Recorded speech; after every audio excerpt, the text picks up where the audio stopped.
Hey guys, so today I'm going to talk about Wankel engine. A car engine would be a lot simpler if the piston could rotate instead of moving up and down, because the rotary motion produced could be transmitted directly to the wheels.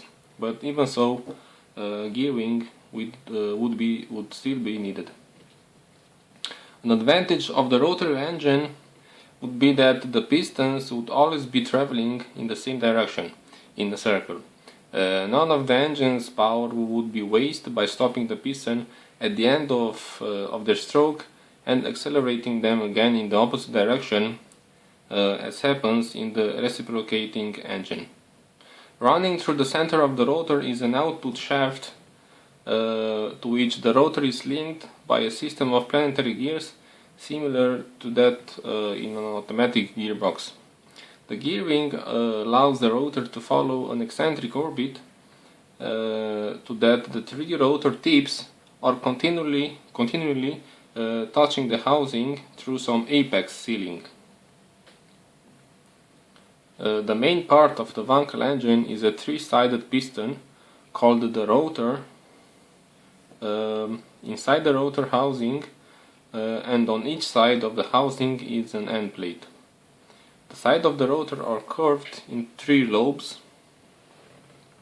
and the rotor housing is shaped roughly into a fat figure of 8.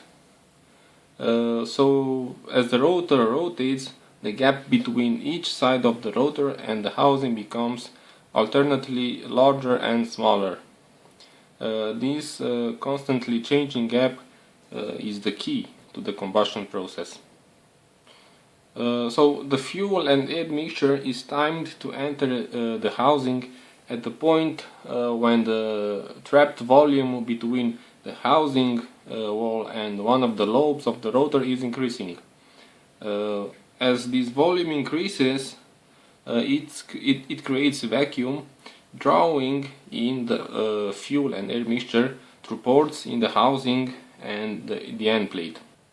As the rotor moves around, these volumes start to shrink, compressing the fuel and air mixture. This mixture then passes over the spark plug set into the wall of the housing. The spark plug fires to ignite the mixture, causing it to expand and drive the rotor on around its cycle.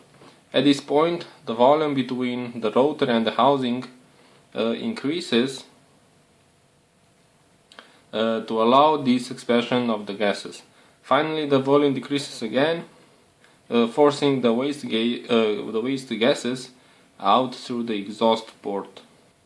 So the rotor goes through the same four-stroke cycle: induction, compression, power and exhaust, but each of the three lobes of the rotor is going through this process continuously. So there are 3 power strokes for each revolution of the rotor. So I hope you understood. Subscribe if you enjoyed. Drive safe and see you next time. Bye.